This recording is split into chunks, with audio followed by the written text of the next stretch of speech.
Listen, I just want to say a few words about why I'm so optimistic and outline some of the challenges we have. I see Speaker Symington here, and I think it's worth reflecting how quickly we're moving.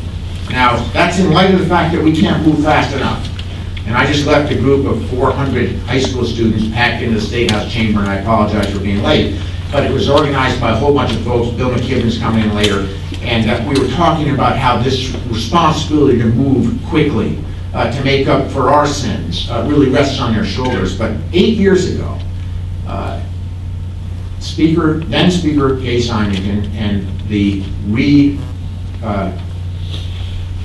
reconstituted President of the Senate at that time, myself, I just come back to politics after being out for 4 years.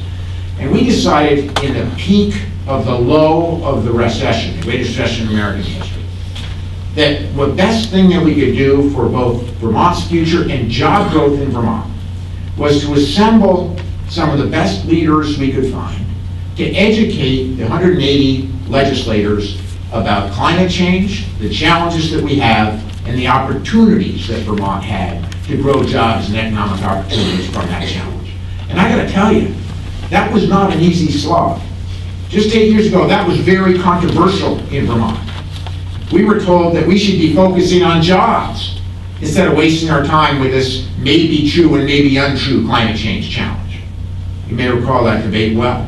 And it became a debate between whether we were going in the right direction, focusing on this sort of concept of climate change, when there were so many Vermonters out of work. And we kept saying, wait a minute, the future for Vermont to get out of work is to understand this challenge and build our way out of it and let Vermont be the leader. And here we stand 8 years later. Last week it was announced that Vermont's unemployment rate from the peak of that recession, the very worst days, the darkest days of that recession, 8.3%, are now down to 4.9%, the fourth lowest unemployment rate in America. And that is absolutely linked to the next statistic that was dropped by the Bureau of Labor Statistics, that Vermont, the little state of Vermont, your good work, our good work, Senator Sanders' good work, has led to Vermont being the state in America that has more green jobs per capita than any other state in the nation. Now listen, this did not happen by coincidence. It happened because for the last decade or more, we've had a partnership with our utilities, with our growing entrepreneurs and companies, with Efficiency Vermont, with so many of the entities of this great state, both the business and political leaders, community leaders, from our local local energy committees that have sprung up around the state, that are the grassroots engines for this growth, to the highest levels of our utility leadership. That partnership has put us in a unique position to get this one right. And today, the focus of this conference is, how do we make the next steps to ensure that we get the capital where we're meeting challenges? So where are we in that challenge? And I don't need to remind you, I find it ironic that a decade after that discussion, I'm sitting here as governor. I've been in office for a little over a year, and it was exactly a year ago today. Well, it was only 6 weeks ago that we had the biggest blizzard ever recorded in Vermont history. That's a big deal for those of you who aren't from Vermont. We get big snow here, but this was the biggest. Then, of course, last April we have the floods. May, the floods again. Highest recorded level of Lake Champlain, just as a small example. I mean, this is sort of coincidental, maybe. I don't think so. And then, of course, Irene in August. And anyone who's lived through the March that we just put to rest might consider some of the weather this last March a little unusual. So huge challenges for us. We can't move fast enough. All you have to do is see the weather patterns in Vermont, the challenges we're facing, Irene and on down, to focus on that. So where are we? Let's talk about what we're doing well. Clearly, there are three pieces of this. Senator Sanders mentioned energy efficiency and our efforts there. And I don't think we need to spend a lot of time on that, because those of you in this room know Vermont is now the national leader on energy efficiency. That means when it comes to electric usage, and in partnership with our utilities, we've dropped our electric usage, huge accomplishment. The Commissioner Miller's energy plan makes that progress even more aggressive. It's a great plan, and my hat is off to her and to all of you in this room and across the state who've been part of that process. But we're making great progress there. We figured out how to fund it. It's a little ironic to me that when we talk about a merger that's going to save Vermonters $150 million in 10 years, that we quibble over whether or not we should be putting another $21 million into energy efficiency measures instead of sending back small checks to people that we can't find 12 years later. But anyway, we're making great progress on energy efficiency. So what does that mean? It basically means that we've learned that if we put $1 into energy efficiency, we get back $4.60 immediately. It also means we get jobs. The jobs that Senator Sanders just mentioned that would otherwise get shipped out to countries that mostly don't like us stay right here in Vermont. We put money in Vermonters' pockets instead of sending those dollars. You know, today the national media is focused on the, you know, what's going on in Iran. And I guess it's North Korea, sorry, and we're about to see whether they're going to test some missiles over there or not. You know, these are the questions that we care about for lots of reasons, but mostly countries that don't like us producing oil that we're addicted to. So we've got to continue with our energy efficiency efforts. I ask each of you in this room, when you hear about conversations about whether we should be spending money on energy efficiency or checks back to Vermonters, small checks, I would say that's a place where we should all stand together and say, listen, are you kidding? We thought we put that debate to rest.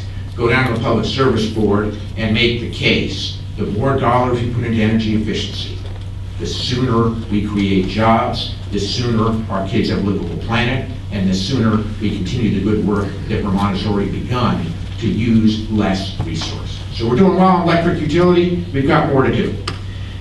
Second, electricity and renewable development. I think there we're making great progress, but we got to move faster. And as you know, our energy plan calls for moving from the vision of large generators where we ship in big power to small communities to, as much as possible, moving to harnessing the wind and the sun and the water and our woods, our forests and our fields to ensure that we are moving as quickly as we know how to both a distribution system and a generation system that moves us to small community-based power. That is a huge jobs creator for Vermont. It's also huge potential.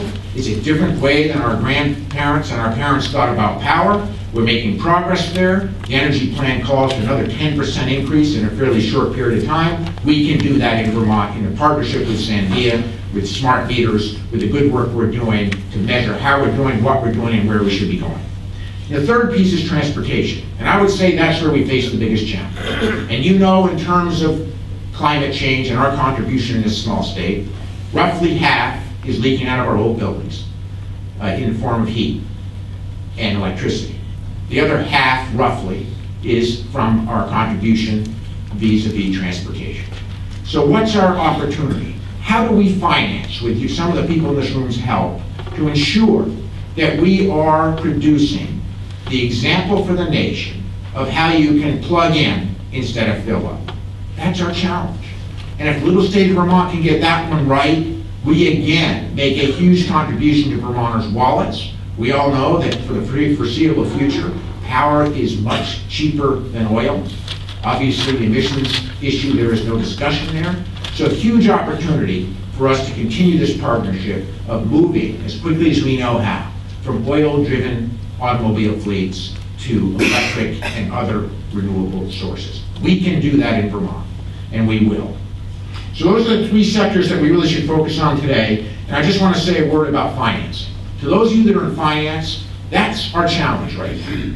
Listen, we've figured out pretty well how to finance for low-income Vermonters the efficiency efforts we've made. There's more to do, but we figured that one out.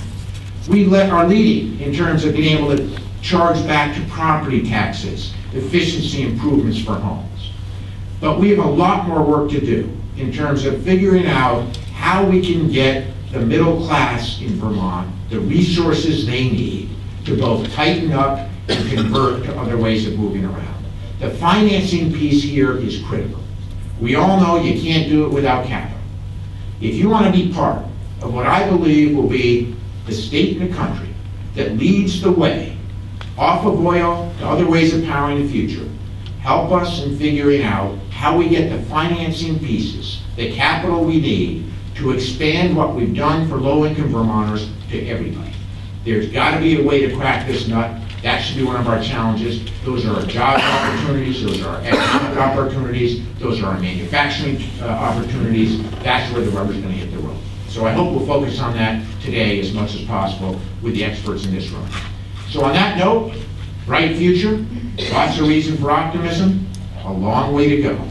But if the other 49 states were standing where the little state of Vermont is today, we'd have more jobs, more economic opportunities for working Americans, and we could confidently look at our daughters and our sons and say, we are handing you a platform that you must take over that's to ensure that the planet that we messed up for you has a much brighter future. Thanks so much.